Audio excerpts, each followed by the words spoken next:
São 6h29. Hoje é quarta-feira, dia 12 de fevereiro de 2020. O nosso Cidade Alerta está no ar.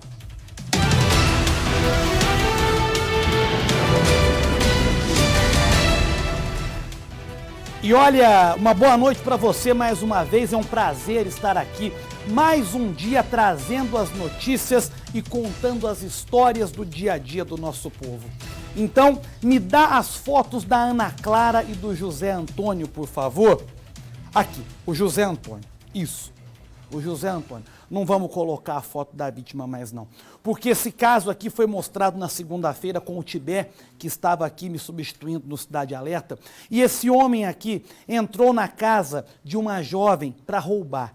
Como essa garotinha de 13 anos estava lá, sozinha, ele a estuprou e a estrangulou até a morte. E a informação que nos chega agora, no início desta noite, é que o José Antônio Felizardo, de 52 anos, foi encontrado morto dentro da cela em que ele estava preso no presídio de Viçosa. A polícia vai investigar a causa da morte. Está feito o registro, então. E eu começo a Cidade Alerta de hoje com uma história que nós contamos aqui no ano retrasado. Nós vamos relembrar essa história que aconteceu em Montes Claros. Alô, pessoal de Montes Claros, pode me dar a foto, então, do Deusdete e da Elaine, por favor. Você, meu amigo, minha amiga aí do norte de Minas, certamente vai se lembrar desse caso. O Deusdete era casado com a Elaine. Ficaram juntos por um bom tempo. Só que o que acontecia dentro de casa, ninguém imaginava. O Deusdete era um homem possessivo e violento. Os dois viviam em pé de guerra. Em 2015, a Elaine aqui chegou até a denunciar o marido na polícia, depois que ele a ameaçou com uma espingarda. Depois da denúncia, a justiça fez o quê? Concedeu uma medida protetiva. E por incrível que pareça, nesse caso, a medida funcionou. Porque depois de ser proibido de se aproximar da mulher, naquele momento ex-mulher, o Deusdete sumiu. Ou seja, cumpriu o que foi determinado. Só que a Elaine aqui amava demais esse homem. Amava e acreditava no amor dele. Aí, pouco tempo depois disso, ela permitiu uma reaproximação. Os dois reataram o casamento e ela foi lá e retirou a queixa contra ele na polícia. É a velha história de achar que a pessoa vai melhorar com o tempo, né? E como acontece em 99% dos casos, o Deusdete não melhorou. E aí o casamento acabou de vez. No dia 17 de setembro de 2018, o Deusdete foi até a casa onde a Elaine vivia. Os dois tiveram uma discussão e sabe o que aconteceu? Ele foi até o carro, pegou um revólver e disparou 6 tiros contra a ex-mulher. A Elaine morreu na hora. Agora, quase 1 ano e meio após o crime, esse homem aqui recebeu a sentença da justiça. E daqui a pouco eu vou trazer os detalhes da condenação dele. Só que antes, nós vamos relembrar essa história na reportagem do Júnior Oliveira. Põe no Cidade. O crime aconteceu no bairro Todos os Santos. Pelas imagens é possível ver o momento em que Calcivo Deusdete de Freitas, de 61 anos, sai de trás do carro com uma arma e vai para cima da ex-mulher. Elaine Figueiredo Lacerda, também de 61 anos, tenta correr, mas não consegue escapar. O homem faz vários disparos. A vítima solta o cachorro de estimação que segurava e ainda é baleada mais vezes. Ela cai e, em seguida, o suspeito foge de carro. Uma amiga da vítima chegou logo após os disparos. Nós assustamos, já chegamos na hora praticamente, ela ainda estava respirando. Mas foi muito chocante a violência que ele teve não teve misericórdia dela.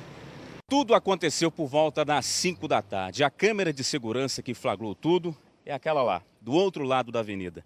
Aqui na residência estavam a Elaine e um sobrinho dela, um jovem. Ele contou para a polícia que o Deusdete veio até a residência para retirar um veículo que estava dentro da garagem. Ao ouvir o ex-esposo, a voz do ex-esposo, a Elaine veio saber o que estava acontecendo. Aí ele disse para ela que queria tirar o veículo, que precisava dele. Ela atendeu esse pedido do ex-marido. O Deusdete então entrou no veículo e tentou tirar o carro. Mas, nesse meio termo, durante esse tempo, eles começaram a discutir. Discutiam muito. O Deusdete, então, enfurecido, desceu do carro, desligou o veículo, desceu do carro, foi no outro veículo que estava estacionado do outro lado da rua, pegou uma arma e veio correndo para cá, ao encontro da esposa novamente. Já chegou atirando. Segundo a perícia da Polícia Civil, foram mais ou menos 6 disparos. 3 deles pegaram na vítima. Os outros 3 acertaram aqui o portão. Ó. Já tem as marcas aqui. 1, 2 e ali embaixo, 3. O autor alega que ontem teria feito contato telefônico com a vítima, porque o irmão da vítima teria falecido de câncer e haveria necessidade, então, de serem transportados para um velório, e que nessa situação ele teria ido até a residência para pegá-la, para levar para esse velório, e lá teria havido uma discussão entre ambos. E dessa discussão ele teria feito uso de arma de fogo que ele transportava no porta-malas de um veículo que estava na porta da residência, efetuando vários disparos contra a vítima. Deusdete foi preso horas depois do crime em uma fazenda, em Coração de Jesus. Com ele, a polícia apreendeu esse revólver, calibre 38. A arma teria sido usada no crime. Dentro da casa, os militares encontraram ainda um rifle, calibre 22. Na delegacia, o suspeito assumiu o crime e ainda tentou culpar a esposa. A esposa, ela tem que ser gentil, educada e carinhosa com o esposo. Agora é o seguinte, com as outras pessoas, às vezes as esposas são muito gentis e muito educadas, mas com o marido que tem que ser, às vezes ela deixa muito a desejar. Então isso é um recado para todas as esposas, cuidar e carinhar seu esposo e ter um bom diálogo. O casamento de Deusdete e Elaine já não vinha bem há algum tempo, há mais ou menos uns 4 anos. Em 2015, ela denunciou o marido na delegacia. Ela teria dito que o esposo a ameaçou com uma espingarda. O delegado pediu uma medida protetiva para a Elaine na justiça. Essa medida foi concedida. O Deusdete teria que ficar longe daqui, da esposa, por mais ou menos uns 300 metros. E foi isso que ele fez. Se afastou da família. Mas, pouco tempo depois, segundo informações passadas por amigos da família, eles foram vistos juntos aqui novamente. E a partir daí, a Elaine voltou na delegacia e desistiu da ação na justiça. Há informações que era um relacionamento, principalmente após a separação, conturbado, com instauração de inquérito policial em 2015 por ameaça praticada por ele, mas a vítima teria desistido dessa ameaça, teria assinado termo de desistência junto à Delegacia de Mulheres de Montes Claros e, portanto, o autor não foi indiciado. Mas a reconciliação não deu certo e a vítima decidiu mesmo se separar. Ainda de acordo com a polícia, o crime teria sido motivado pela disputa de bens. O que a gente consegue levantar nesse momento é de que havia uma discussão frequente entre ambos por questões patrimoniais advindas da separação judicial. Vizinhos de Elaine não quiseram dar entrevista. Soledade disse que não imaginava que isso pudesse acontecer. Foi um choque para todo mundo, né? Muito grande mesmo. O que aconteceu, está todo mundo chocado, muito chocado. Chocado e sofrido, porque ela não merecia passar pelo que ele passou, pelo que nós vivemos aqui, não. Muita covardia. Deusdete não tinha passagens pela polícia. Ele foi levado para o Presídio Regional de Montes Claros, onde ficará à disposição da Justiça. Não tinha outras passagens policiais, mas havia um indicativo de uma violência e de ameaças frequentes que teriam sido narradas no histórico policial dessa ocorrência de homicídio. Está arrependido? Lógico, tá doido. Arrependimento total. Não é porque eu vou ficar preso, é pela situação que eu conduzi minha vida de família até hoje. Tenho que dizer... Não, antes de eu chamar a Lúcia para falar da condenação desse homem, eu queria só ouvir de novo o que ele disse na época, está na reportagem aí, porque isso é o exemplo claro de um homem machista, ignorante e doente. Coloca de novo, por favor, o trecho da entrevista do Deusdete, por favor. A esposa, ela tem que ser gentil, educada e carinhosa com o esposo. Agora é o seguinte, com as outras pessoas, às vezes as esposas são muito gentis e muito educadas, mas com o marido que tem que ser, às vezes ela deixa muito a desejar. Então isso é um recado para todas as esposas, cuidar e carinhar seu esposo e ter um bom diálogo. Tá arrependido? Lógico, tá doido. Arrependimento total. Não é porque eu vou ficar preso, é pela situação que eu conduzi minha vida de família até hoje. Quem é esse homem para dar recado para alguma mulher? Quem é esse homem? O que eu tenho a dizer é que diante de uma postura dessa, querendo culpar a vítima por ter morrido, a gente já tem uma noção da personalidade desse homem. Uma mente machista e criminosa. Então, esse homem não tem que dar recado nenhum para mulher nenhuma, porque mulher nenhuma vai morrer se não fizer o que ele está falando. Existem homens de verdade nesse mundo, não esse monstro aí. E agora eu quero chamar a Lúcia Ribeiro para falar sobre a condenação desse homem, porque 1 ano e meio depois do crime, a justiça deu a sentença. Lúcia, boa noite para você. Quanto tempo esse homem aí vai ficar preso? Boa noite, Matheus. Boa noite ao pessoal que acompanha o Cidade Alerta. Olha, o Deusdete, ele foi condenado a 20 anos e 4 meses de prisão. Ele foi a júri popular ontem no Fórum Gonçalves Chaves, em Montes Claros. 7 pessoas participaram desse júri popular. Deusdete foi condenado por homicídio triplamente qualificado. Além disso, segundo a promotoria, ele também foi condenado por posse ilegal de arma e também por ameaça, já que no momento do crime, lá em setembro de 2018, ele também teria usado essa arma para ameaçar um sobrinho da vítima, né, que tentou defender a mulher na época. Ele também, segundo ainda a promotoria, o Ministério Público deve recorrer dessa sentença, já que o Ministério Público julgou que esse 20 anos e 4 meses é muito pouco tempo pelos crimes que Deusdete cometeu. Mas o que implica aí, né? Os advogados do Deusdete disseram que também vão recorrer, justamente porque Deusdete, ele é um réu primário, viu, Matheus? Como se o fato dele ser um réu primário justifica alguma coisa para reduzir uma pena que, ao meu modo de ver, e ao seu também, Lúcia, já foi pequena, né? Daqui a pouco eu te chamo de novo para a gente conversar sobre um outro caso aqui no Cidade Alerta, tá certo, Lúcia? Mas então é isso que eu disse, né? A Lúcia concorda comigo. 20 anos de prisão diante do que ele fez, da maneira fria como ele confessou, como ele deu detalhes, ainda querendo jogar a culpa para a mulher de ter morrido, eu acho pouco. Sendo réu primário e conhecendo a justiça do jeito que eu conheço a justiça brasileira, esse homem não vai ficar 8 anos preso. Vai esperando para ver. Agora me dá as imagens do assalto lá em Montes Claros. Vamos falar de Montes Claros de novo. Olha a ousadia desse homem, desse ladrão. Olha como ele rende a funcionária. Ele está no celular, ele disfarça, ele finge que vai comprar alguma coisa, ele fala que é um assalto, a mulher não acredita, aí ele só coloca a mão na cintura e mostra uma arma. Será que tinha uma arma ali de verdade? A mulher abre a gaveta, olha lá, ele começa a pegar o dinheiro, depois ele pede uma sacola para colocar mais um dinheiro, mais uma quantia, e um outro funcionário ainda tenta discutir com ele, mas é impedido pela funcionária e depois o ladrão vai embora sem precisar tirar a arma da cintura. E segundo a polícia, parece que esse ladrão aí fez um arrastão na cidade. Não é mesmo, Alana Freitas? Me conta essa história.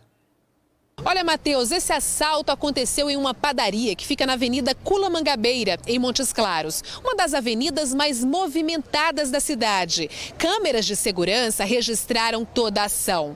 O criminoso, com blusa preta e calça jeans, usando boné, se aproxima e calmamente anuncia o assalto. A atendente do caixa parece não entender e conversa com o assaltante. Ele mostra o que parece ser uma arma na cintura e ela então abre o caixa e mostra o dinheiro. O homem pede para ela colocar o valor dentro de uma sacola. Um outro funcionário da padaria se aproxima e parece discutir com o assaltante.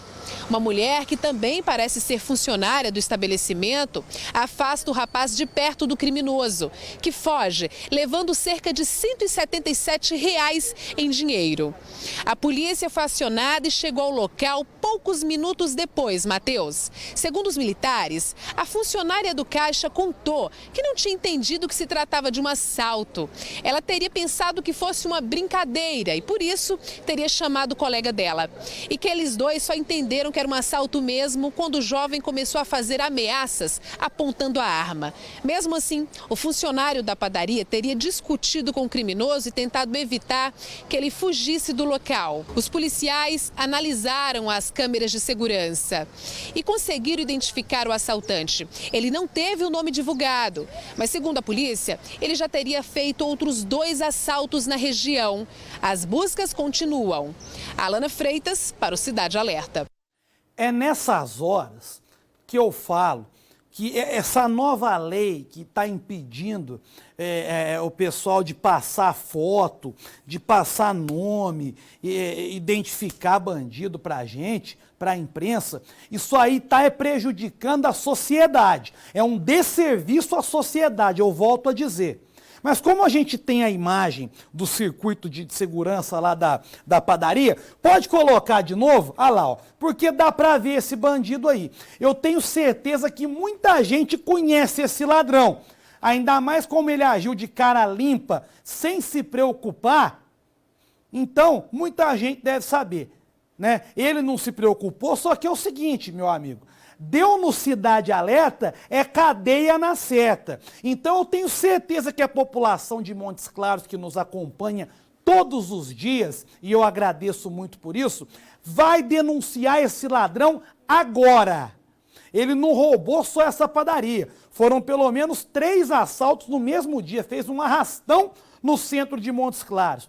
Então, se você sabe quem é esse homem aí, que aparece nas imagens, e tem alguma informação que possa ajudar a polícia a chegar até ele, você não deixe de ligar para o 181, o Disque Denúncia. Isso também é para a sua segurança, tá certo? Agora me dá a foto da droga, por favor, dá a foto da droga, dá uma olhada na quantidade de droga. Olha ali, quantos pinos de cocaína? São mais de 1.000. Tem até o precinho embaixo, tem o de 50, tem o de 30 e tem o de 10. Ainda tem pasta base, tem porções maiores de cocaína. Tudo isso aí configura na maior apreensão de drogas da história de Pirapitinga, na Zona da Mata. Para se ter uma ideia, essa cidade tem pouco mais de 10.000 habitantes. Então pode ter certeza que o dono dessa droga aí é um dos maiores traficantes da cidade. E ele foi preso. É um rapaz de 26 anos. A polícia quebrou a banca. Michele Pacheco vai me contar como é que foi. Põe no Cidade. A droga foi encontrada numa casa no centro de Pirapetinga. Foram apreendidos 1.224 pinos de cocaína, uma porção grande da mesma droga e 2 tabletes de pasta base. A gente realizou uma grande apreensão de droga, a maior apreensão de droga de Pirapetinga. A gente conseguiu apreender 1.224 pinos de cocaína. Desses pinos de cocaína, 50 tinha nos valores de 50, 30 e 10 reais, pinos menores, né, que eles chamam de tamborzinho. Depois de receber várias denúncias anônimas, a Polícia Civil passou a investigar o Alaf Clemente, de 26 anos. As informações conseguidas levaram à operação conjunta das polícias civil e militar. O suspeito de envolvimento com o tráfico de drogas não estava na casa quando as equipes chegaram, mas se entregou pouco depois, ao ver a movimentação policial. Logo depois que a gente realizou a apreensão da grande quantidade de drogas, a gente começou a buscar pelo autor, que não se fazia presente na casa no momento do cumprimento. E aí a gente, ao chegar na delegacia, ele se apresentou, foi preso em flagrante delito, foi dado voz de prisão a ele, ratificada a prisão por mim, e ele encontra-se preso e encaminhado ao presídio de Além Paraíba, onde ele está recolhido. E agora, meu amigo, uma dica especial para você que está negativado e não consegue comprar o seu carro.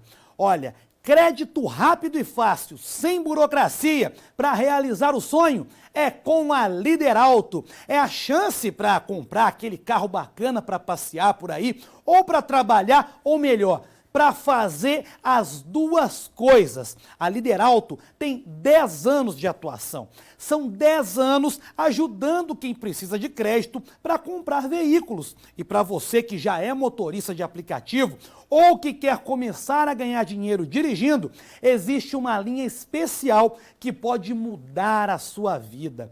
É a chance de fazer aquela renda extra no final do mês. E olha só, produtor rural e caminhoneiro também garante crédito com vantagens. Então ligue agora gratuitamente no 0800 60 68 155 e aproveite. Você também pode ligar no 0800 606 42602. Crédito para negativado é com a Líder Auto.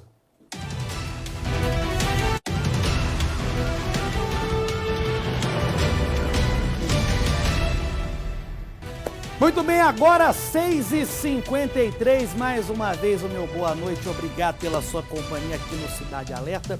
E a gente já vai para o próximo caso, pode colocar aqui por favor. Essa aqui é a Sabrina. A Sabrina era dona de um salão de beleza lá em Betim. Ela estava trabalhando, atendendo uma cliente durante a tarde normalmente, quando na rua teve início uma perseguição. Olha isso, traficantes perseguindo um usuário de drogas. Esse rapaz que era perseguido, ele entrou no salão para se esconder. Os criminosos do lado de fora, então, começaram a atirar. Eles atingiram esse rapaz, só que a Sabrina também foi atingida. O rapaz que fugia da perseguição sobreviveu. Mas a Sabrina morreu pouco tempo depois de dar entrada no hospital. Uma mulher que foi baleada enquanto trabalhava. Põe no Cidade. Uma jovem gentil, trabalhadora e de sorriso fácil, que deixou um vazio na vida de parentes e amigos. Ela é uma pessoa de coração puro, um amor muito grande, um sorriso inabalável, sempre sorria, não sabia dizer não para as pessoas, entendeu? Sabrina morreu na noite de domingo, no Hospital Regional de Betim. No sábado à tarde, ela havia sido baleada no salão de beleza que funcionava nesta loja. Era inocente e foi atingida por criminosos que perseguiam um desafeto. Esse cara invadiu a casa de uma senhora. Os caras queriam entrar dentro da casa dessa senhora, a senhora pediu para eles não entrarem. Aí esse rapaz, ele deu a volta por detrás da casa, entrou para dentro do salão, e os caras viram que ele entrou para dentro do salão e começou a atirar. Os tiros provocaram pânico. No momento eu estava na igreja com as meninas, né, no bazar, e quando a gente escutou os tiroteios, a menina começou a gritar que estava tendo tiro. A minha preocupação foi as crianças, eu puxei as crianças e entrei para dentro da igreja. Quando pensa que não, começaram a gritar que tinha acertado na Sabrina. Sabrina era a proprietária do salão. Ela atendia uma cliente quando foi atingida na barriga. O alvo dos atiradores também foi ferido. Aí ele estava por detrás dela. Eles miraram no salão então para tentar atingi-lo? Sim, acabou acertando ela também com um tiro. Ele também foi baleado, mas ele não morreu. Sabrina e o rapaz baleado foram levados para o hospital no carro do marido da cabeleireira.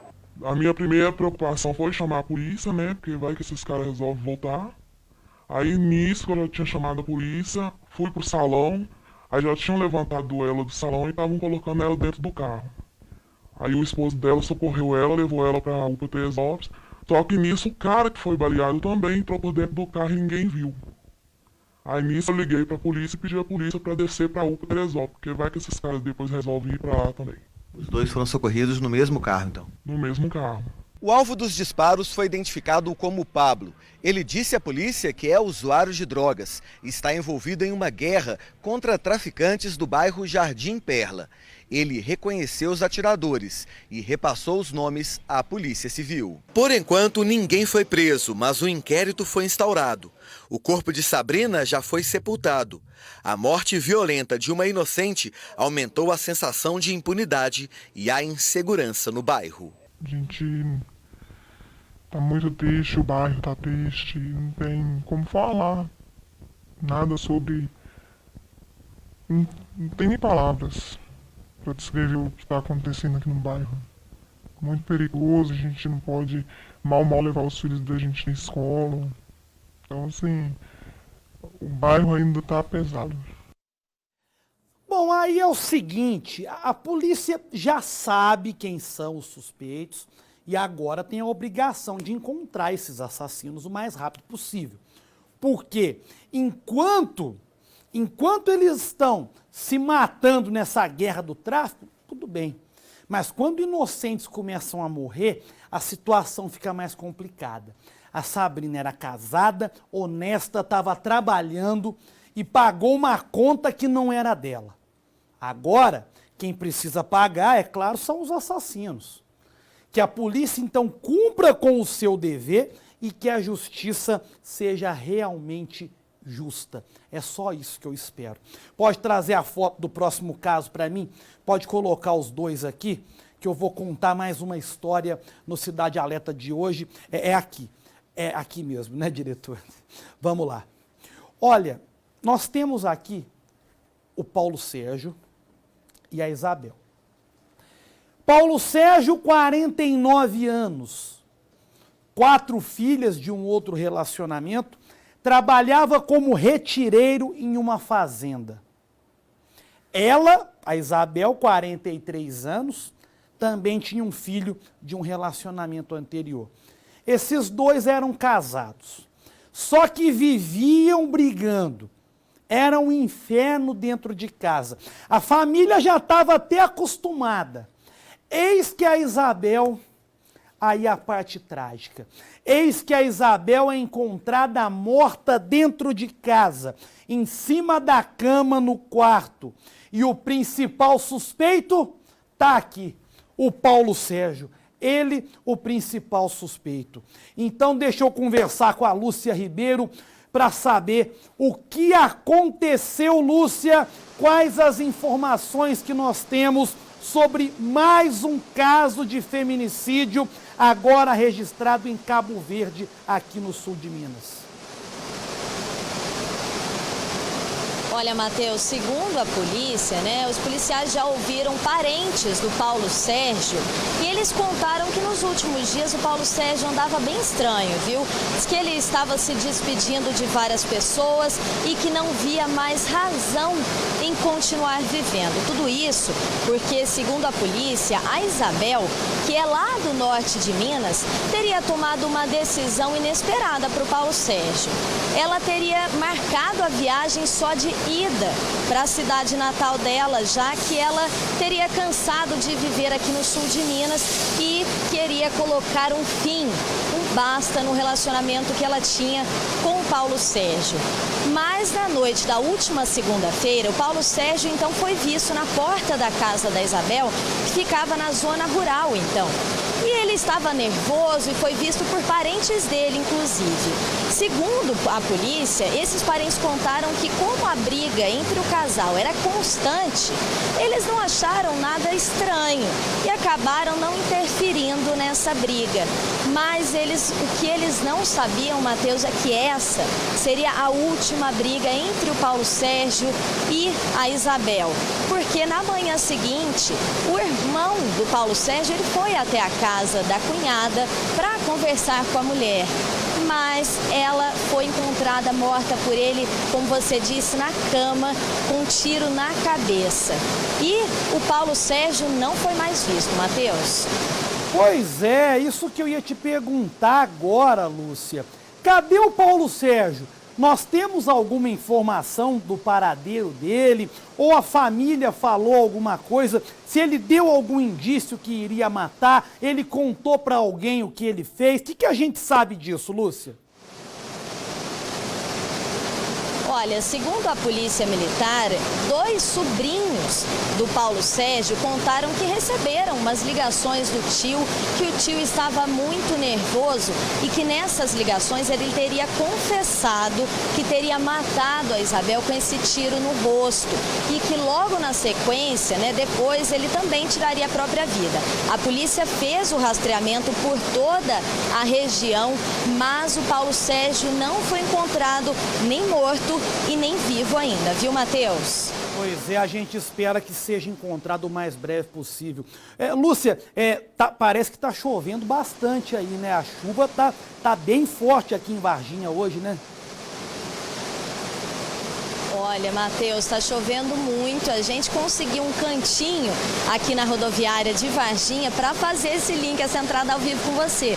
Mas está chovendo muito, viu, Matheus? É bom até avisar o pessoal que está saindo agora do trabalho, está indo para a faculdade, para a escola, para tomar um pouco mais de cuidado nesse meio do caminho aí, viu, Matheus? Tá certo, Lúcia. Muito obrigado. Um abraço para você. A gente se fala amanhã novamente. Pode ir descansar com muito cuidado, principalmente, porque a chuva tá feia. Daqui a pouco, no Mais Notícias, a gente vai falar mais sobre chuva. O Luiz Fernando vai trazer as informações. Sobre esse caso, mais um feminicídio, mais uma história triste, uma história com um fim trágico. Um homem possessivo, um homem doente que tirou a vida da própria esposa. Então, que o Paulo Sérgio seja encontrado e vivo para pagar pelo que fez, porque se for encontrado morto, se for covarde, como muitos são, ele não vai pagar, ele vai fugir do problema. Então, ele fez, agora ele que pague. A gente vai acompanhar esse caso. E agora me dá a foto do Celino e do filho dele aqui, por favor. Olha só, esse é o próximo caso que a gente vai mostrar. Nós temos aqui um homem de 48 anos e o filho dele de 14, que é claro, nós não podemos mostrar o rosto. Na mesma foto, vítima e suspeito. É isso mesmo, esse adolescente matou o próprio pai e eu vou mostrar essa história já já.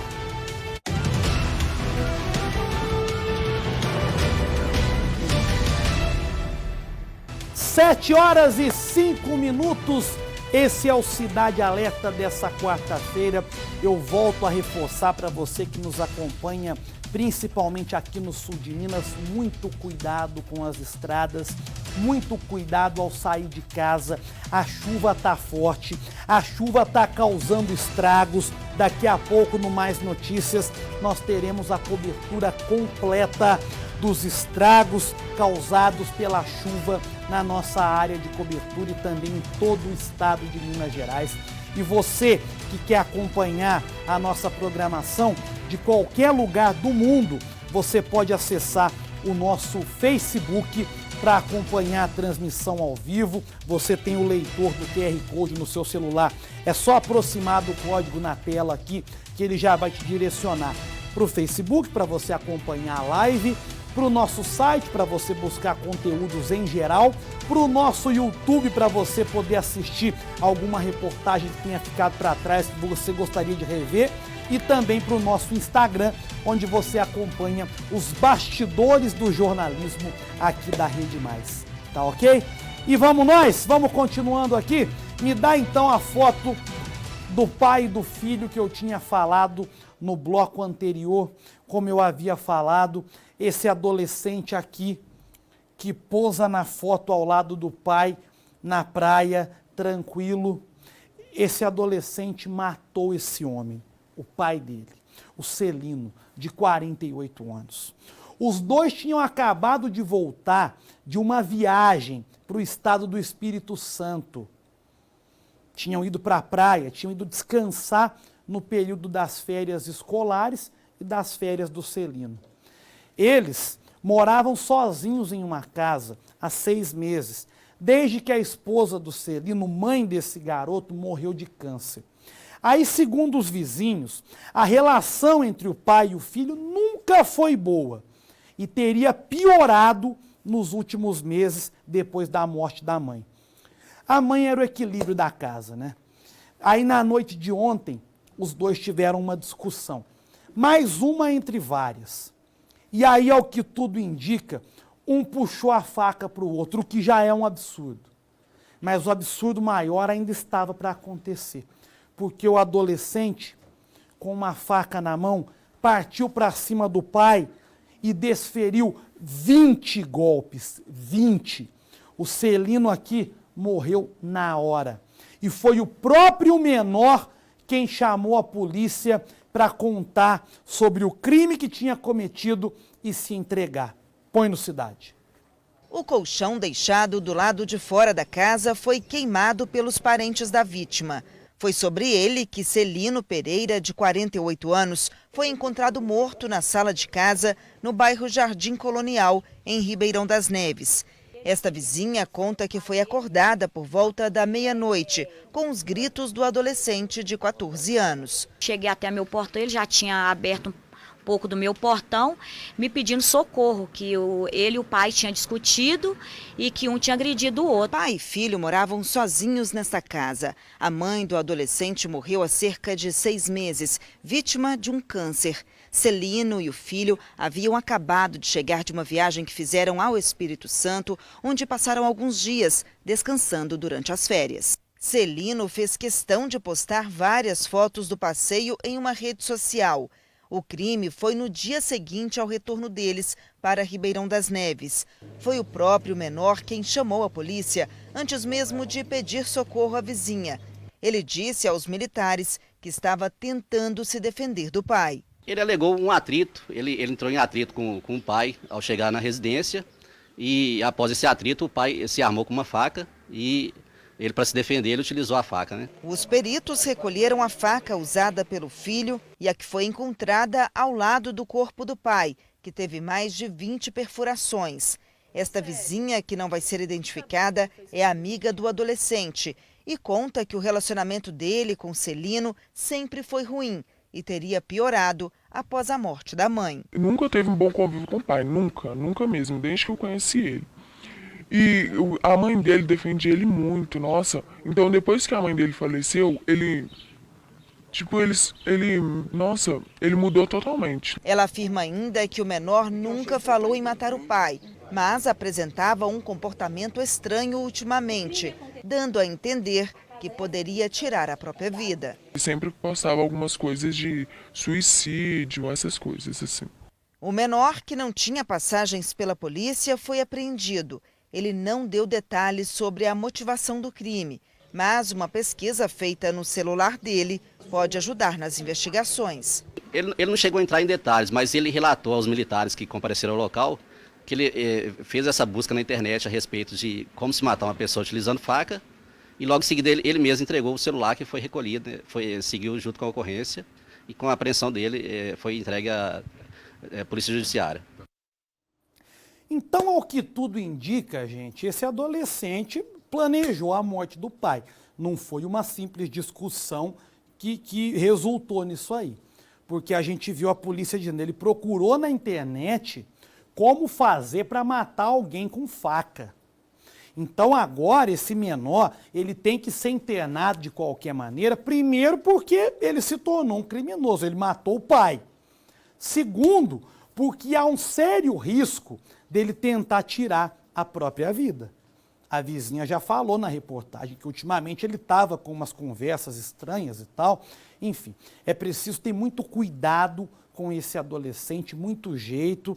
Ele vai ser internado, tem que ter um acompanhamento bem próximo e futuramente a justiça decide o que fazer. Eu vivi para ver o dia em que se tornaria normal filho matar pai e pai matar filho. É difícil. Para você que esteve comigo até agora, o meu muito obrigado, o meu boa noite. O Cidade Alerta volta amanhã às 6h30 da noite aqui na tela da Rede Mais. Quem está chegando agora é o Luiz Fernando Rocha com o nosso Mais Notícias, que mais uma vez traz muita informação sobre chuva. Luiz, a chuva continua a causar estragos aqui no sul de Minas e por todo o estado, né? Boa noite. Boa noite, Matheus. Boa noite. Infelizmente, Matheus, estragos e mortes também. A gente abre Mais Notícias hoje falando de uma morte em Caxambu, uma senhora que morreu dentro de casa. Infelizmente, não tem condições de ter segurança, porque o volume de chuvas é um volume muito alto. Só no sul de Minas, em algumas cidades, chegou a chover quase 180 milímetros de ontem para hoje. Então, as encostas, o pessoal que vive em área de risco, infelizmente, essas áreas elas já são de risco, elas ficam mais perigosas ainda. E a previsão de chuva para o restante da semana. Então a gente tem que pedir muita proteção e tomar e redobrar os cuidados, porque a situação está delicadíssima. Exatamente, Matheus. Luiz, um bom jornal para você. A gente se fala amanhã.